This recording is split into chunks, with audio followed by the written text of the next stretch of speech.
Welcome to CS travel bites. ഇന്ന് നമ്മളൊരു sweet dish ആണ് ചെയ്യുന്നത്. വീട്ടിൽ എളുപ്പത്തിൽ ഉണ്ടാക്കാവുന്ന വളരെ സോഫ്റ്റ് ആയിട്ടുള്ളൊരു മൈസൂർ പാക്കാണ് നമ്മൾ ഇന്ന് ചെയ്യുന്നത്. ദീപാവലിയൊക്കെ അടുത്ത് വരികയല്ലേ, എല്ലാവരും സ്വീറ്റ്സ് ഒക്കെ മേടിക്കുന്ന തിരക്കിലൊക്കെ ആയിരിക്കുമല്ലോ.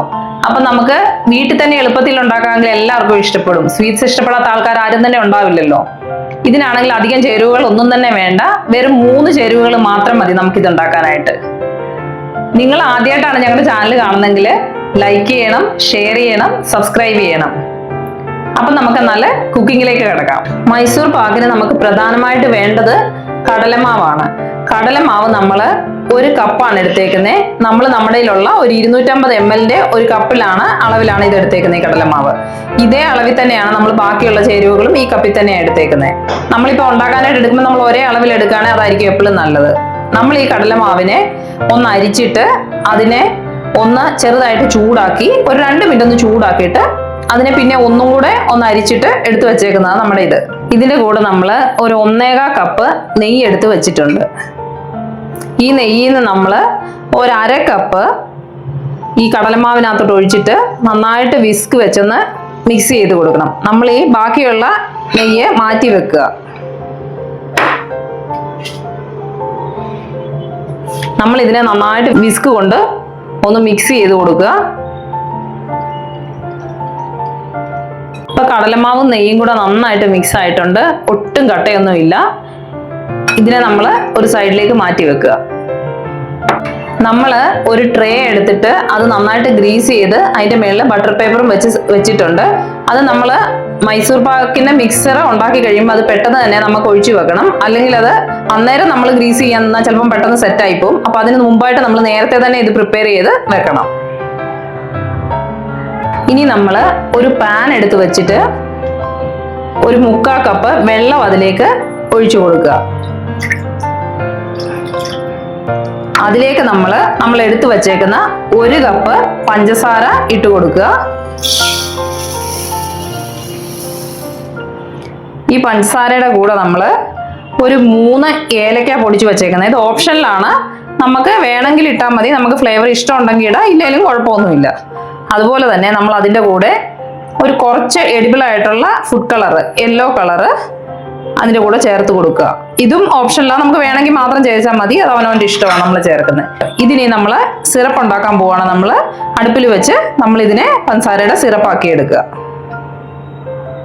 ഇതിലേക്ക് നമ്മൾ ഒന്ന് ടേസ്റ്റ് ബാലൻസ് ചെയ്യാനായിട്ട് ഒരു നുള്ളു ഉപ്പും കൂടെ ചേർത്ത് മിക്സ് ചെയ്തിട്ടുണ്ട്. എപ്പോഴും നമ്മൾ നമ്മുടെ അളവ് കീപ്പ് ചെയ്യാനായിട്ട് നമ്മൾ യൂസ് ചെയ്ത ഒരേ അളവ് തന്നെ, അത് ഇപ്പം ഞങ്ങൾ ഒരേ കപ്പ് തന്നെയാണ് എടുത്തേക്കുന്നത്. ആ ഒരു അളവ് നമ്മൾ കീപ്പ് ചെയ്താൽ നമുക്ക് എപ്പോഴും അളവ് കൃത്യമായിട്ട് കിട്ടും. നമ്മളിപ്പം അടുപ്പത്ത് വെച്ച് ഷുഗർ സിറപ്പ് റെഡിയാക്കിക്കൊണ്ടിരിക്കുക.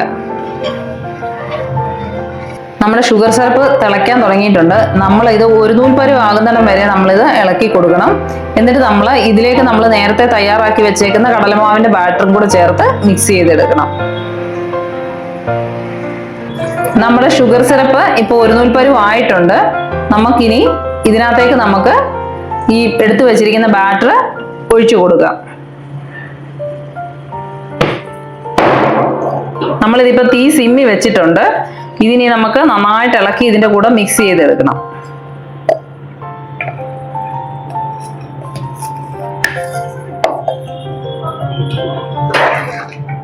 നമ്മൾ നന്നായിട്ട് മിക്സ് ചെയ്തുകൊണ്ടിരിക്കുക. നന്നായിട്ട് ഇത് ഈ സിറപ്പിനകത്തോട്ട് മിക്സ് ആക്കി എടുക്കണം.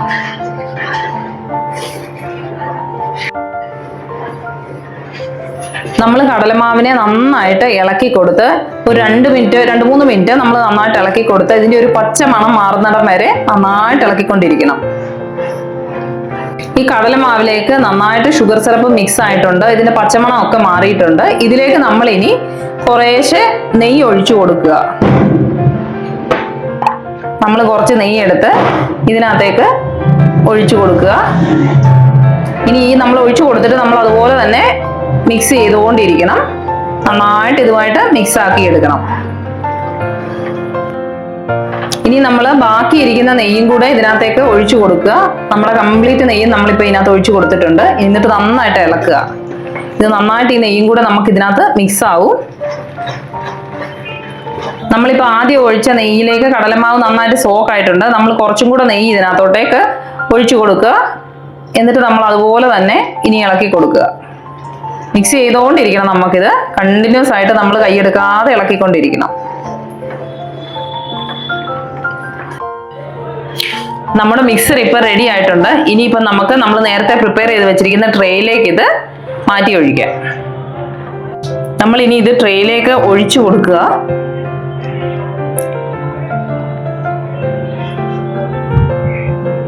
ഇത് നമ്മൾ ഒഴിച്ചിട്ട് നമ്മൾ ഇതൊന്ന് ഈവൻ ആക്കി ഒരു സ്പാച്ചില വെള്ളം വെച്ചിട്ടൊന്ന് ഈവൻ ആക്കി എടുക്കണം. നമ്മളിപ്പോൾ ഒഴിച്ചു കൊടുത്തിട്ടുണ്ട്. ഇതിനെ ഇനി ഒന്ന് ഈവൻ ആക്കി നമുക്ക് എടുക്കണം. ഒത്തിരി പ്രസ് ചെയ്യേണ്ട, ജസ്റ്റ് ഒന്ന് ഈവൻ ആക്കി ചെയ്തേച്ചാൽ മതി. ഇപ്പൊ നമ്മുടെ മിക്സർ എല്ലാം റെഡി ആയിട്ടുണ്ട്. നമ്മളിത് ശരിക്കൊന്ന് ലെവൽ ചെയ്ത് വെക്കുക. ഇത് നമ്മളിപ്പം ട്രേയിൽ ഒഴിച്ചിട്ട് സെറ്റ് ചെയ്യാനായിട്ട് ലെവൽ ചെയ്ത് വെച്ചിട്ടുണ്ട്. ഇതിനെ നമ്മൾ ഇനി ഒരു 2 മിനിറ്റത്തേക്കൊന്ന് മാറ്റി വെക്കുക. നമ്മളിപ്പോൾ ഇത് ട്രേയിൽ ഒഴിച്ചിട്ട് ഒരു 2 മിനിറ്റ് ആയിട്ടുണ്ട്. നമ്മൾ ഇതിനെ ഒന്ന് ഇനി കട്ട് ചെയ്ത് കൊടുക്കുക. നമ്മൾ നീളത്തിലൊന്ന് കട്ട് ചെയ്ത് കൊടുക്കുക. ഇങ്ങനെ നമ്മൾ ഒരു കഷ്ണങ്ങളായിട്ട് എടുക്കാനുള്ള ഇതിന് വേണ്ടിയിട്ടാണ് നമ്മളിത് കട്ട് ചെയ്തെടുക്കുന്നത്. അല്ല പിന്നെ സെറ്റായി കഴിയുമ്പോൾ നമുക്കിത് കട്ട് ചെയ്യാൻ പാടായിരിക്കും. നമ്മളിതിപ്പോൾ നീളത്തിൽ കട്ട് ചെയ്തിട്ടുണ്ട്. ഇനിയിപ്പോൾ നമ്മളിത് ഒന്നുകൂടെ ഒന്ന് കട്ട് ചെയ്ത് കൊടുക്കുക. ഇപ്പം നമുക്കൊരു റെക്ടാങ്കിൾ ഷേപ്പിൽ നമുക്കിത് കിട്ടും.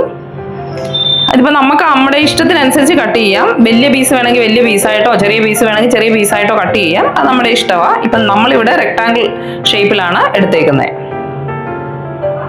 നമ്മളിനി ഒരു ഹാഫ് ആൻ അവർ ഇതിനെ ഒന്നുകൂടെ മാറ്റി വെക്കുക. ഇതൊന്ന് ശരിക്കും തണുത്ത് നമുക്ക് മറിച്ചെടുക്കാൻ പാകത്തിനായിട്ട് നമ്മളൊന്ന് മാറ്റി വെച്ച് വെക്കുക. ഇപ്പൊ 1/2 മണിക്കൂർ ആയിട്ടുണ്ട്. ഇനിയിപ്പോ നമുക്കിത് ഒരു പ്ലേറ്റിനകത്തേക്കൊന്ന് മാറ്റിയെടുക്കാം. ഇത് നമ്മൾ കട്ട് ചെയ്ത് വെച്ചിട്ടുള്ളതുകൊണ്ട് നമുക്കിത് എടുക്കാൻ എളുപ്പമാണ്. ഇപ്പൊ ഞാൻ അതുകൊണ്ട് ഒരിക്കൽ പീസായിട്ട് ഞാൻ 1 by 1 ആയിട്ട് എടുക്കാൻ പോവാ. ഓരോന്നായിട്ട് നമുക്ക് കിട്ടുന്നുണ്ട്.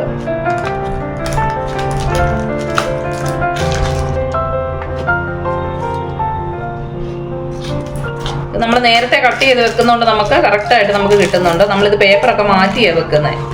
അങ്ങനെ നമ്മുടെ മൈസൂർ പാക്ക് റെഡി ആയിട്ടുണ്ട്. നല്ല സോഫ്റ്റ് ആയിട്ടുള്ള മൈസൂർ പാക്കാണ്. നമുക്കിത് ഈസി ആയിട്ട് വീട്ടിലുണ്ടാക്കാവുന്നതേ ഉള്ളൂ. ഇപ്പം ഈ ദീപാവലി സമയത്താണ് എല്ലാവരും നന്നായിട്ട് സ്വീറ്റ്സ് ഒക്കെ മേടിക്കുന്നുണ്ട് പുറത്തുനിന്ന്. നമുക്കിത് പുറത്തുനിന്നൊന്നും മേടിക്കാതെ തന്നെ വീട്ടിലുള്ള കുറച്ച് ചേരുവകൾ കൊണ്ട് നമുക്ക് പെട്ടെന്ന് ഉണ്ടാക്കാവുന്ന ഒരു റെസിപ്പിയാണിത്. നിങ്ങൾ എല്ലാവരും ഇതൊന്ന് ട്രൈ ചെയ്ത് നോക്കണം. എന്നിട്ട് എങ്ങനെ ഉണ്ടെന്ന് ഞങ്ങളോടൊന്ന് പറയുകയും വേണം. ഇന്നത്തെ നമ്മുടെ റെസിപ്പി മൈസൂർ പാക്കിന്റെ ഒറിജിൻ പേര് പോലെ തന്നെ മൈസൂരിലാണ്. മൈസൂർ രാജകൊട്ടാരത്തിലാണ് ഇത് ആദ്യമായിട്ട് ഉണ്ടാക്കിയത്. അന്നത്തെ 20-ാം നൂറ്റാണ്ടിലെ ഒരു ഭക്ഷണപ്രിയനായ രാജാവിന് ഒരു സ്വീറ്റ് ഡിഷ് വേണമെന്ന് പാചകക്കാരനോട് പറയുകയും കടലമാവും ഷുഗറും ഒക്കെ ചേർത്ത് ഒരു സ്വീറ്റ് ഡിഷ് അന്നേരം പെട്ടെന്ന് ഉണ്ടാക്കി കൊണ്ടു കൊടുത്തതാണ് മൈസൂർ പാക്ക്. പിന്നീട് അത് കുറെ കാലം കഴിഞ്ഞപ്പോഴത്തേക്ക് അതിന്റെ ഫോം ഒക്കെ ചേഞ്ച് ആയി. പേര് മൈസൂർ പാക്ക് തന്നെ, പക്ഷെ അന്നൊരു ഹാർഡ് ഫോമിലാണ് ഉണ്ടാക്കിയെങ്കിൽ ഇപ്പൊ അത് സോഫ്റ്റ് ആയിട്ടും പല ഫ്ലേവേഴ്സ് ഒക്കെ ചേർത്ത ചേഞ്ചസിലായിട്ട് പല രീതിയിൽ ഇപ്പം കിട്ടുന്നുണ്ട് മൈസൂർ പാക്ക്. ഞങ്ങളുടെ ഇന്നത്തെ മൈസൂർ പാക്കിന്റെ റെസിപ്പി നിങ്ങൾക്ക് എല്ലാവർക്കും ഇഷ്ടമായെന്ന് കരുതുന്നു. നിങ്ങൾ ഇതൊന്ന് ട്രൈ ചെയ്ത് നോക്കണം. ഇഷ്ടമായെങ്കിൽ കമന്റ് ചെയ്ത് അറിയിക്കണം. ഇനി നമുക്ക് പുതിയൊരു വീഡിയോ ആയിട്ട് വീണ്ടും കാണാം.